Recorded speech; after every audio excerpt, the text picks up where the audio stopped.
नमस्कार दोस्तों। आज एक बहुत ही इम्पोर्टेंट टॉपिक पे चर्चा करेंगे। वखान कॉरिडोर जो अफ़गानिस्तान का एक बफर स्टेट की तरह ब्रिटिश के टाइम पे बनाया गया था, रसियन से प्रोटेक्ट करने के लिए ब्रिटिश एम्पायर को, इंडिया को। तो एक बफर स्टॉक जो क्रिएट किया गया है उस वो बनाया गया था। आज के टाइम पे वो क्यों इंडिया के लिए इम्पोर्टेंट है। और दूसरा टॉपिक पे हम लोग चर्चा करेंगे कि क्या भारत का जो एनएसए हैं और भारत के सरकारी बाबू क्यों ये भारत का डेवलपमेंट में प्रॉब्लम क्रिएट कर रहे हैं, क्यों एक बर्डन बन गए हैं, क्यों सरकारी बाबुओं का नीतियाँ की वजह से हमारा जो इंटरनल सिक्योरिटी थ्रेड है आउटसाइड से वो बढ़ता जा रहा है। और हमारे जो एनएसए हैं, अजीत डोभाल साहब, ये अब उतने इफ़ेक्टिव नहीं रहे हैं, क्योंकि इनके रहते हुए बहुत सारा चीज़ आस-पास पड़ोस में, वहाँ जहाँ पे भारत का फॉरेन पॉलिसी, भारत का इंटेलिजेंस बहुत कंप्लीट वहाँ पे फेल्योर हो रही है। तो इस विषय पे चर्चा करते हैं। तो स्टार्ट करते हैं सबसे पहले वाखान कॉरिडोर से। देखिए, वाखान कॉरिडोर क्यों भारत के लिए ज़रूरी है और पाकिस्तान इस पर कब्जा करना चाहता है। ऐसे बहुत सारे रिपोर्ट भी आई है जिसमें बताया गया कि पाकिस्तान का आर्मी का प्रेजेंस वहाँ पे बताया गया है। तो देखो, तालिबान कोई डेमोक्रेटिक सरकार तो है नहीं वहाँ पे, वो वही न्यूज़ आने देगा जो उसके अकॉर्डिंग हुआ। तो अभी तो वो क्लेम को रिजेक्ट कर रहा है, लेकिन पाकिस्तान का ऐसा श्योर शॉट प्लान है कि वाखान कॉरिडोर पे पाकिस्तान कब्जा करना चाहता है। इसके पीछे मल्टीपल रीजन है, एक दो रीजन नहीं है। सबसे पहला रीजन है क्या, वाखान कॉरिडोर और पाकिस्तान को सेंट्रल एशिया से ट्रेड करने के लिए डायरेक्ट ट्रेड रूट नहीं है। उसको वाखान कॉरिडोर के थ्रू ही आपको ट्रेड करना पड़ता है। तो इस वजह से भी वो चाहता है कि डायरेक्ट उसका ट्रेड सेंट्रल एशिया से हो। तो इसलिए वो वाखान कॉरिडोर पे कब्जा करना चाहता है। और जो खैबर पख्तून, दूसरा वजह यह है कि उन्हें पता है कि कश्मीर का जो हालात है, राजनाथ सिंह ने भी इलेक्शन के टाइम पे कहा था कश्मीर में कि जिस तरह से जो पीओके का हालात है, वो आने वाले वक्त में बिना एक गोली उठाया हुआ खुद पाकिस्तान के लोग, पीओके के लोग इंडिया में शामिल हो जाएंगे। तो ये बात चाइना को ही पता है कि वहाँ का कंडीशन, वहाँ वहाँ के लोगों के बीच ना पाकिस्तान का आर्मी अपना ट्रस्ट खो चुकी है। वो अभी जो भी उनका सपोर्ट है, वो इतना आदमी को रेडिकलाइज कर दिया है ना फंडामेंटल तौर पे। जिस दिन वो जो बबल टूट जाएगा वहाँ के लोगों का ना, वो विद्रोह करके इंडिया में शामिल होंगे ही होंगे। तो चाइना को भी ये पता है कि आने वाला टाइम में एक ना एक दिन इंडिया पीओके को लेके रहेगा।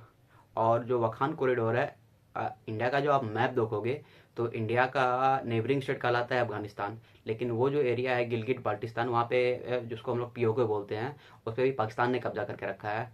और चाइना को भी पता है कि वो एरिया अगर इंडिया कैप्चर कर लेता है तो उसको पाकिस्तान के थ्रू डायरेक्ट अरेबियन सी में ट्रेड करने के लिए वो रास्ता उसको चाहिए होगा। तो इसलिए वो पाकिस्तान को ये सपोर्ट कर रहा है कि वाखान कॉरिडोर पे पाकिस्तान कब्जा कर ले। और देखो, जितना भी है अफगानिस्तान में का तालिबान का मिलिट्री उतना स्ट्रांग है नहीं। वो लोग लॉन्ग टर्म में वो लोग उतना रिटेलिएट कर नहीं पाएगी। और दूसरा एक वजह क्या है ना कि जो सीरिया में जो भी सिविल वॉर हुआ, जो विगर ग्रुप है उसने थ्रेट किया है कि अब वो लोग शिफ्ट करेगा चाइना, क्योंकि वहाँ पे जो विगर मुस्लिम के साथ चाइना में जो हो रहा है। तो और भारत के लिए वाखान कॉरिडोर इसलिए भी इम्पोर्टेंट है क्योंकि भैया, आपको सेंट्रल एशिया से डायरेक्ट ट्रेड करना है। तो भारत को उसमें डिफेंसिव ना होके अग्रेसिव बिहेवियर अपनाना चाहिए। तालिबान से बात करके कुछ अपना आर्मी को वहाँ पे डिप्लॉयमेंट करो, क्योंकि पीओके को लेने के लिए दो साइड से प्रेशर बनाने के लिए पाकिस्तान पे ज़रूरी है कि भी वखान कॉरिडोर पे अपना आर्मी हो। तो तालिबान से बात करके उसे एनिमेशन चाहिए, आर्मी का सपोर्ट चाहिए, जो भी सपोर्ट चाहिए वहाँ पे उन्हें दिया जाए। और अगर मिलिट्री का प्रेजेंस वहाँ पे बनाया जाए तो तालिबान से बात करो, क्योंकि तालिबान देखो, अफगान इंडिया का बेनिफिट अफगानिस्तान में ये है ना कि आम लोगों का सपोर्ट इंडिया को है, आम लोगों का सपोर्ट खुल के इंडिया को है। तो ये सबसे एक बड़ी बात है। तो भारत के आर्मी, इंडिया का आर्मी के अगेंस्ट, भारत के अगेंस्ट वैसा कोई वहाँ पे रिबेल होने वाला नहीं है। और एट द एंड हमको, इंडिया को अफगानिस्तान का ज़मीन से कोई इंटरेस्ट नहीं है। इंडिया अफगानिस्तान का सदियों से साथ रहा है। ये तो 1947 में पाकिस्तान आ गया, तो सदियों से साथ रहा है। तो हम लोगों को उनके ज़मीन से कोई मतलब नहीं है। हम लोग उनके ज़मीन प्रोटेक्ट करना चाहते हैं, तो भारत के आर्मी को यहाँ पे भेजना चाहिए। और सबसे बड़ी बात है, ये सब जो डेवलपमेंट हो रहा है लगातार, हम लोग इंडिया के पड़ोस में कुछ ना कुछ हो रहा है, तो हमारा जो सिक्योरिटी एजेंसी है, इंटेलिजेंस एजेंसी है, वो कर क्या रही है? इनके पास कोई भी इनपुट नहीं आता है, इनको इनपुट आता है, कोई भी इनपुट नहीं आता है। जो हमारे सरकारी बाबू हैं कर क्या रहे हैं? जैसे सरकारी बाबू के बारे में बात किया जाए तो आपका जाके MFRA जो डील के तहत 114 फाइटर जेट लेना था, वो आज तक परचेज नहीं किया गया है। इसका पता ही नहीं है, आज तक ये ऑर्डर ही पूरा नहीं हुआ है। 2020 से हम सुन रहे हैं, पहले का ऑर्डर है। भारत के पास जो MiG-21 है उसको रिप्लेस करना है, जगुआर, मिराज आज 2000, ये सबको रिप्लेस करना है। 1985 से चला आ रहा है, इसको 2035 तक। सोवियत टाइम का इतना पुराना, सेकेंड वर्ल्ड वॉर का के बाद का, उस टाइम का अभी तक यूज़ हो रहा है। ये तो हमारे आर्मी ऑफिसर, ये हमारे पायलट के लिए तो खतरा बना हुआ है। ये सबको रिप्लेस करना है। MK2I, तेजस का MK2I वर्जन है उनसे। अब तेजस में क्या प्रॉब्लम हो रहा है ना, इसका मास लेवल पे प्रोडक्शन नहीं हो रहा है। दूसरा बात है क्या,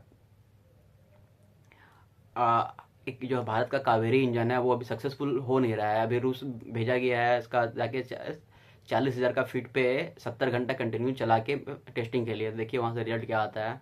और सरकारी बाबू का एक और दिक्कत ये है ना कि आज से 1 साल पहले मोदी जी अमेरिका गए थे, तो वहाँ पे आपका जाके जनरल इलेक्ट्रिक के साथ कॉन्ट्रैक्ट हुआ था इंजन के लिए। तो वहाँ पे 2018 तक में फैक्ट्री, सॉरी 2024 तक में वो फैक्ट्री सेटअप कर लेना था, 23-24 में।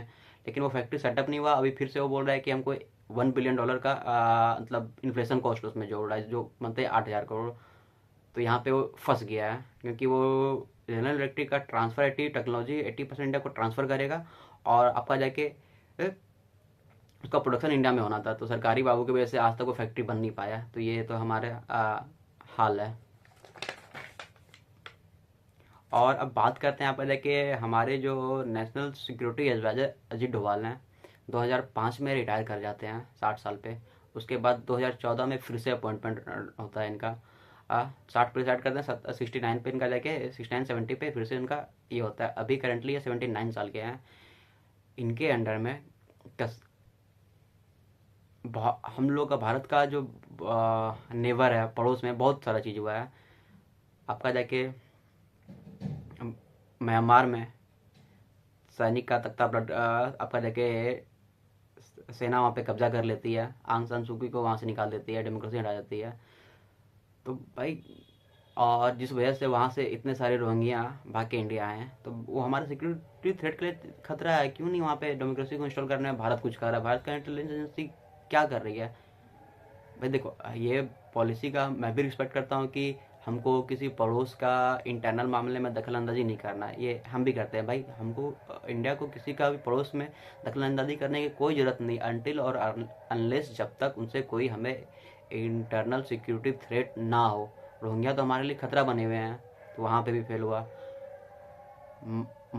मालदीव में इतना बड़ा इंडिया अगेंस्ट कैंपेन चला, हमारे इंटेलिजेंस रॉ हो गया, RNW को कुछ पता नहीं है, NSO को भी कुछ पता नहीं है। फिर आपका जाके अगर बात करें बांग्लादेश में, इतना हमारा हमारा नॉर्थ ईस्ट बहुत वनरेबल सेक्टर है। आपका जाके नॉर्थ ईस्ट हो गया, वहाँ पे इतना बड़ा मूवमेंट चला। क्या भारत के इंटेलिजेंस एजेंसी वहाँ पे क्या कर रही थी? हमारे जो NSA साहब हैं, अजीत डोभाल साहब, वो क्या कर रहे थे? उनके पास कोई इंटेलिजेंस इनपुट नहीं था। वो ये नहीं बता सकते थे शेख हसीना को कि कैसे डील करना है ये प्रोटेस्ट को। एकदम हमारा नेपाल में KP ओली के साथ टेंशन हुआ वहाँ पे। तो हमारे इंटेलिजेंसी कर क्या रही है? और डोभाल साहब, आपका सर्विस के लिए इंडिया बहुत थैंकफुल है, बट 79 साल के एज में हमको लगता है कि आपको अब रिटायर हो जाना चाहिए, क्योंकि आपने बहुत सेक्रीफाइस किया, बहुत कुछ किया है, इंडिया को प्राउड है आप में। बट अब हम लोगों को लगता है कि हम लोगों को एक बेटर NSA चाहिए, बेटर NSA चाहिए। क्योंकि देखिए, जम्मू कश्मीर में 2000 आपके आने के बाद बहुत सारा अटैक हुए हैं, multiple of attack Jammu Kashmir में हुए हैं। अ, मेरा कंसर्न 2019 के बाद कम हुए हैं, चलिए अच्छी बात है। मेरा कंसर्न कम हुए हैं उस बात से नहीं, मेरा कंसर्न वो अटैक हो क्यों रहे हैं। अगर अटैक जितना भी इस साल भी इलेक्शन से पहले जम्मू कश्मीर पे, पहले तो कश्मीर में होता था अटैक, अब वो जम्मू शिफ्ट कर गया है फिर से। तो वहाँ पे जो अटैक हो रहे हैं, तो मेरा यहाँ पे दो क्वेश्चन बनता है। आप अटैक के बाद क्या एक्शन लिए, अब फर्दर आपका क्या प्लान है, प्रोग्राम है उस अटैक को रोकने के लिए। क्योंकि सेकंड जो चीज़ है कि क्या प्लान है फर्दर उस एक्शन को रोकने के लिए, सिक्योरिटी से है, तो इस पर हम लोग जवाब नहीं मांगते हैं। उसको जो इतना अटैक हुआ था उसको आप, अटैक को रोकने के लिए आपने क्या किया। हम लोग देख रहे हैं कि लास्ट सर्जिकल स्ट्राइक 2017 में होता है, उसके बाद इतने सारे बम धमाके होते हैं कश्मीर में, आए दिन हमारे सैनिक मारे जाते हैं।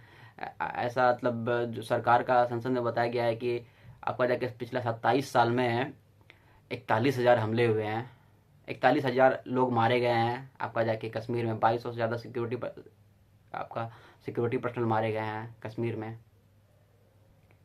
तो हमारे एक सिविलियन हो या आर्मी पर्सनल हो या नेता हो या मंत्री हो, सबका